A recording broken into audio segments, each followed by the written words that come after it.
This is Gauri at Study Wing. I hope you all are doing well. तो आज का ये जो हमारा वीडियो है ये एक बहुत ही स्पेशल एंड इम्पोर्टेंट टॉपिक है। तो टॉपिक क्या है? UPSC. Topic is UPSC. India में जितने भी एंट्रेंस एग्जाम्स होते हैं इसमें हम कह सकते हैं सबसे इम्पोर्टेंट एंड सबसे टफेस्ट एग्जाम होता है यूपीएससी। तो आज हम देखते हैं यूपीएससी क्या है, ये कैसे काम करती है, इसके अंदर कौन कौन से काम होते हैं और इसके किस टाइप के एग्जाम्स होते हैं और उनमें हम किस टाइप से अपनी स्ट्रेटेजी बना के अपना काम कर सकते हैं। तो स्टार्ट करते हैं। जो सबसे पहली चीज यूपीएससी के बारे में जाननी जरूरी है वो है फुल फॉर्म ऑफ यूपीएससी। तो यूपीएससी की फुल फॉर्म है union public service commission. Union public service commission ये करता क्या है? यूपीएससी जो है वो एक requirement agency for GOI. GOI मतलब government of India. Requirement agency of government of India के लिए काम करता है। ये हमें जॉब्स प्रोवाइड कराता है for group A and group B post. ये हमारे लिए वैकेंसीज प्रोवाइड कराता है। रिटायरमेंट होते हैं उसके बाद ये जॉब्स निकालता है और हमारे लिए वैकेंसीज निकालता है जिससे हम इसमें अप्लाई कर सकते हैं। जीओआई के अंदर जो group A and group B होते हैं वो इसमें सबसे टॉप मोस्ट जॉब्स होती हैं। यूपीएससी की हेल्प से हम लोग एग्जाम देते हैं और ग्रुप ए और बी के लिए पोस्ट के लिए अप्लाई करते हैं। तो इसके अंदर हमारी 3 चीजें आती हैं जिनके लिए हमें जॉब प्रोवाइड करता है। First is all India services, second is central services and the third is armed forces. अब इनके अंदर डिफरेंट जॉब्स आती हैं जिनके बारे में हमें जानना जरूरी है। तो कौन कौन सी जॉब्स आती हैं इनके अंदर? First is IAS, Indian administration service. Next is IPS, Indian police services. इसी टाइप से और भी बहुत है, IFS, INS, IDS, ESC, CDS and NDA। ये सभी और भी बहुत सारी जॉब्स हैं लेकिन इम्पोर्टेंट वन आर दीज। इनकी हेल्प से अगर हम एग्जाम को क्लियर करते हैं तो हमें इन पोस्ट पे जॉब मिलती है। नेक्स्ट चीज जो हमारे पास आती है वो है एग्जामिनेशन स्टेजेस। अगर हमें यूपीएससी के लिए अप्लाई करना है तो उसके लिए हमें एग्जाम्स देने पड़ेंगे। अगर हमारा क्वालिफिकेशन हो जाता है एग्जाम में तो ही हमें जॉब के लिए ट्रेनिंग दी जाएगी और ट्रेनिंग के बाद हमें पोस्टिंग मिलती है। लेकिन होता क्या है, इसमें एग्जाम स्टेजेस इतने इजी नहीं होते। इसमें एग्जाम्स के 3 स्टेजेस होते हैं। The first one is preliminary exam जिसे हम प्री एग्जाम भी कहते हैं। The next one is mains and the third one is interview और we can say that personality test. सबसे पहले बात करते हैं प्री एग्जाम की। प्री एग्जाम हमारा ऑब्जेक्टिव क्वेश्चन पेपर होता है। Full paper is objective. Objective मतलब एक क्वेश्चन के आपको 4 पार्ट्स गिवन होंगे, any one will be the correct answer. ये होता है टोटल 400 मार्क्स का। This is for 400 marks. अब ये जो प्री एग्जाम होता है इसके अंदर हमारे 2 पार्ट्स हैं, पेपर 1 एंड पेपर 2। पेपर 1 होता है हमारा जनरल स्टडीज जिसमें हमारे सभी subjects all around all the subjects are included like history, geography, arts, science, technology, cultural, history, सब कुछ इसमें हमारा सब कुछ इंक्लूड होता है। 100 क्वेश्चंस होते हैं इसमें for 200 marks. 100 questions for 200 marks and the time given is 2 hours. अब आते हैं पेपर 2 पे। पेपर 2 होता है CSAT, civil services aptitude test.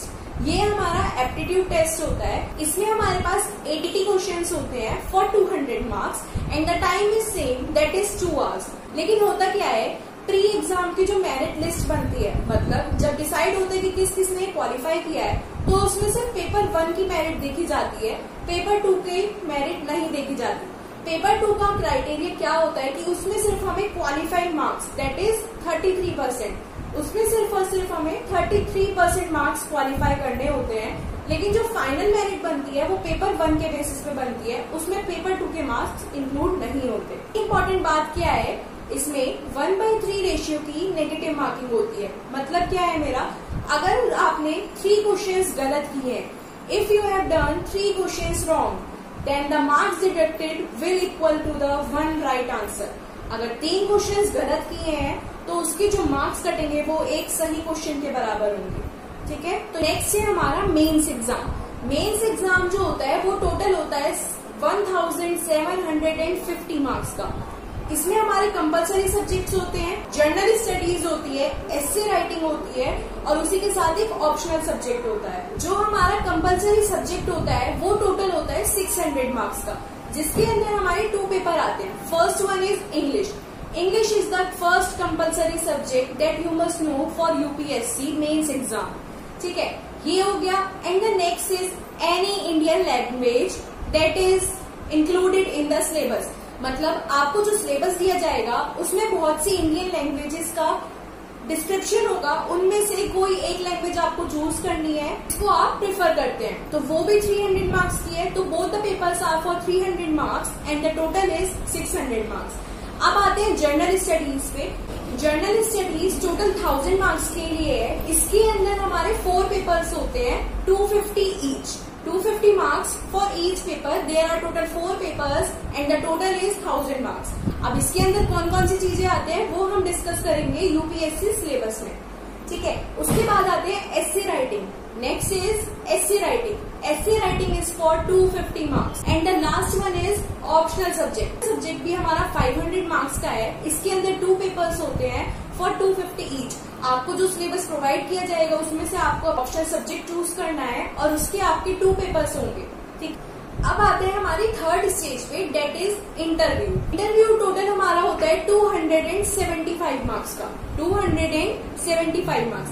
Interview basically personality test होता है। इसमें आपसे कंडीशन बेस्ड क्वेश्चन, आपके बारे में क्वेश्चन इंक्लूड होता है पर्सनैलिटी टेस्ट में।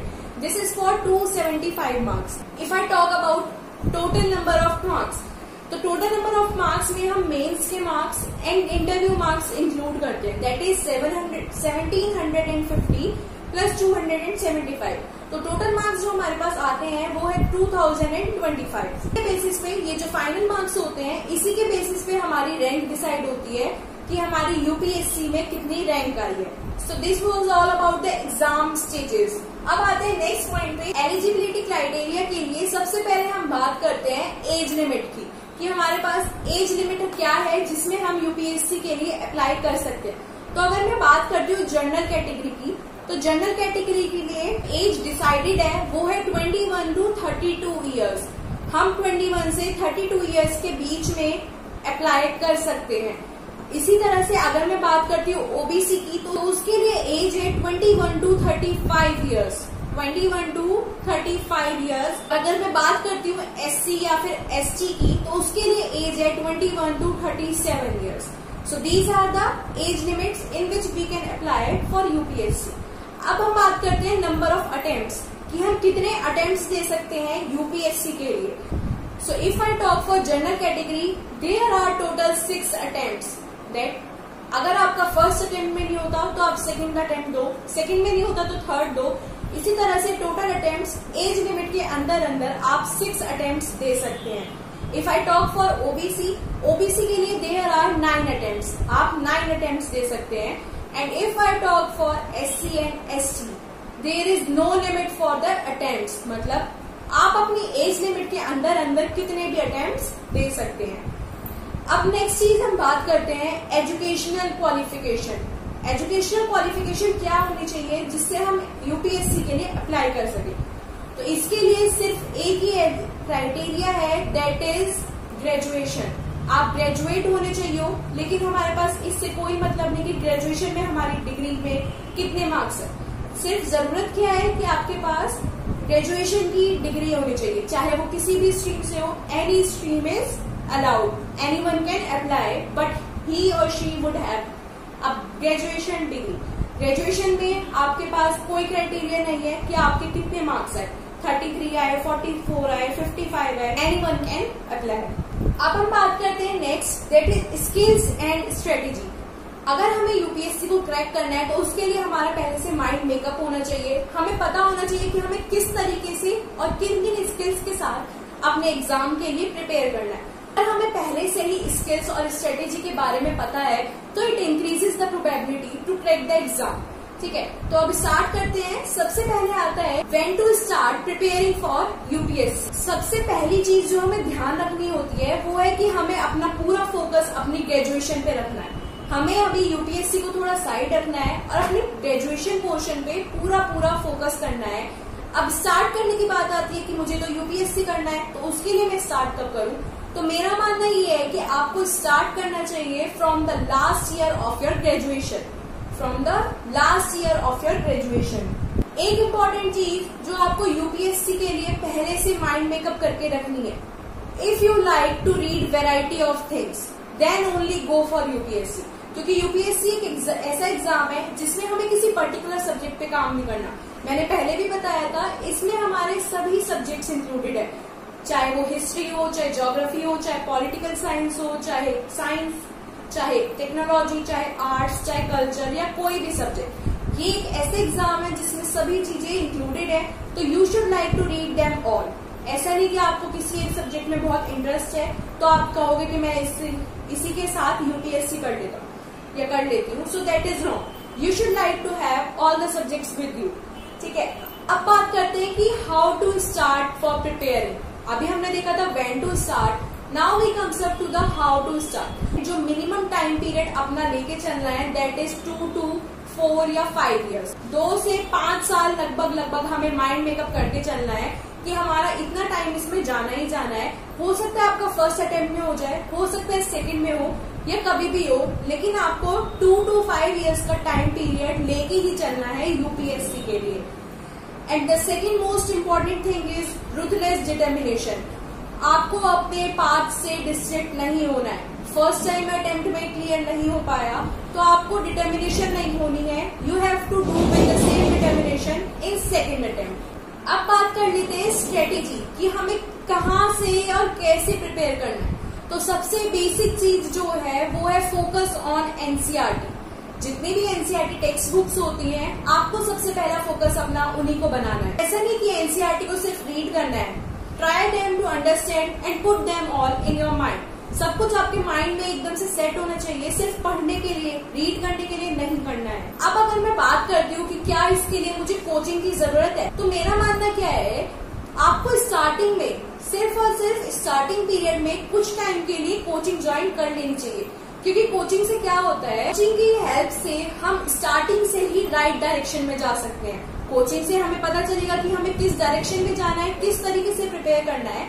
जब आपको वो सही पाथ, सही डायरेक्शन मिल जाए, so you can go on your self, then leave the coaching, go on your self. Third important चीज आती है मेंस एग्जाम में जो होता है optional subject. The selection of optional subject is very very important. ये जो ऑप्शनल सब्जेक्ट आप चूज करते हो, ऐसा नहीं है कि आपने रैंडम कोई भी सब्जेक्ट उठाया कि हाँ मैं इसको अपना ऑप्शनल सब्जेक्ट बना लेता हूँ। आपको इसको अपने इंटरेस्ट के बेसिस पे ही चूज करना है। First of all list all the subjects that you are interested in. सबसे पहले सारे सब्जेक्ट जिन जिनमें आप इंटरेस्टेड हो इनको लिस्ट आउट कर लो। उसके बाद try to read the different books from each subject. सभी सब्जेक्ट से थोड़ी थोड़ी बुक्स को रीड करना स्टार्ट करो। जब आप रीड करोगे तो आपको पता चलेगा कि हाँ मुझे इसमें इंटरेस्ट आ रहा है पढ़ने में, इसमें नहीं आ रहा, तो आपको पता चलता रहेगा कि आपका इंटरेस्ट किसमें ज्यादा है, and then you will be able to choose your optional subject. Fourth चीज क्या है, start collecting the previous year papers and the syllabus for your preparation for UPSC. जब हम लोग अपनी प्रिपरेशन को स्टार्ट करते हैं तो ज्यादातर लोग क्या करते हैं, उनको पता है यूपीएससी में current affairs and all are very important, तो वो लोग क्या करते हैं स्टार्टिंग से ही करंट अफेयर्स, न्यूज़पेपर्स की तरफ अपना पूरा माइंड डिस्ट्रैक्ट कर लेते हैं। लेकिन मेरा मानना क्या है, आप लोग स्टार्टिंग के 2 to 3 months newspapers, current affairs की तरफ बिल्कुल मत जाओ। Just go for your journal studies. जितनी भी एनसीईआरटी बेस्ड टेक्स्ट बुक्स हैं उनको रीड आउट करो, अपनी हैबिट उनके लिए बनाओ। प्रीवियस ईयर पेपर्स और एस्से राइटिंग वाला जो पोर्शन है you can go for that only at the weekends. उनको सिर्फ और सिर्फ वीकेंड्स में ट्राई करो। ऐसा नहीं है कि आप पूरा टाइम अपना न्यूज़पेपर्स को दे रहे हो। अगर आप चाहते हो तो just go for the headlines only, don't go into the deep. Okay, उसके बाद जब आपने अपना जर्नल स्टडीज का पोर्शन कंप्लीट कर लिया, then you can go for newspapers, current affairs and essay writing. Next जो हमारे 3 months हैं उसमें हमें क्या करना है, we are completed with our generals and the optional one.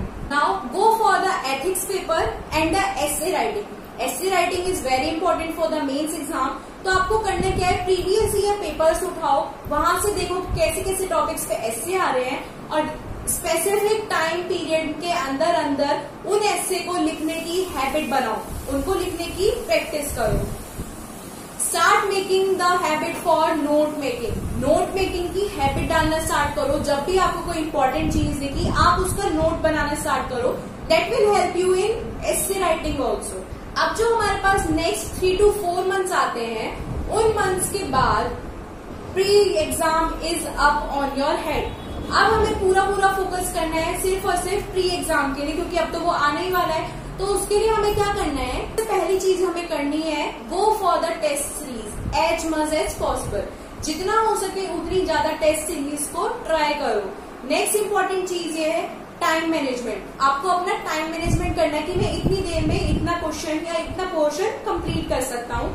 And the third thing is go for more and more objective books. ऐसी books जिनमें ज्यादा से ज्यादा ऑब्जेक्टिव क्वेश्चंस हो, उनको ट्राई करो, उनको कंप्लीट करो। क्योंकि हमें पता है जो प्री का एग्जाम है that is for objective. Pre exam हम लोगों ने दे दिया, लेकिन अब हमें करना क्या है, don't waste your time to check your answers कि मैंने कितना सही किया कितना गलत किया। उसी दिन से या फिर नेक्स्ट डे से start preparing for your mains exam. Don't waste any more time for the pre exam, just go for the mains exam. तो अब आपके पास मेंस एग्जाम के लिए 4 to 5 मंथ्स होते हैं। तो अब 4 to 5 मंथ्स में हमें किस चीज पे फोकस करना है? सबसे पहली and the important thing is you have to prepare for answer writing, कि आपको किस टाइप से आंसर्स लिखने हैं। Mains exam is subjective exam, तो उसमें आपको आंसर राइटिंग की हैबिट डालनी है, प्रैक्टिस करनी है कि कैसे कैसे करना है। तो आंसर राइटिंग के लिए आप क्या कर सकते हो, pick up the previous year papers और उसमें से डेली 6 to 7 क्वेश्चंस का लिख के ट्राई करो विद इन एन आवर। 1 घंटे के अंदर 6 से 7 क्वेश्चंस लिख के ट्राई करने हैं। नेक्स्ट जो चीज आती है वो है टेस्ट सीरीज अगेन। जिस टाइप से हमने टेस्ट सीरीज की थी प्री एग्जाम के लिए, वही सेम काम अब हमें रिपीट करना है मेंस एग्जाम के लिए। Test series are always the useful part for your preparation of any exam. Third जो चीज आती है that is current affairs and notes making.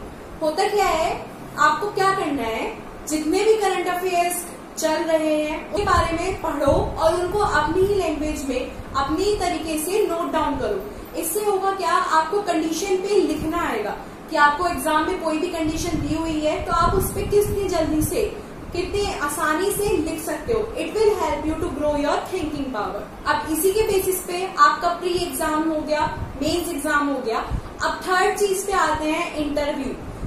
Mains exam के नेक्स्ट डे से ही you have to start to prepare for your interview portion. चाहे आपका selection हो चाहे ना हो, वो तो रिजल्ट आने पे पता चलेगा, लेकिन you have to start preparing for the next stage from the next day as well. Interview के लिए जो इम्पोर्टेंट चीजें हैं वो क्या है? The first one is your opinions, second is how expressive you are, and the third is your decisiveness. आप कितनी जल्दी से किसी भी चीज को लेके अपने ओपिनियंस बना सकते हो, उनको किस तरीके से एक्सप्रेस कर सकते हो, किस तरीके से डिसीजंस ले सकते हो। ये वो 3 थिंग्स है जो कोई भी इंटरव्यूअर किसी भी कैंडिडेट के अंदर सबसे पहले देखता है किसी भी इंटरव्यू में। तो इसके लिए आपको करना क्या है, read the newspaper thoroughly. Daily basis पे आपको न्यूज़पेपर्स रीड आउट करने हैं।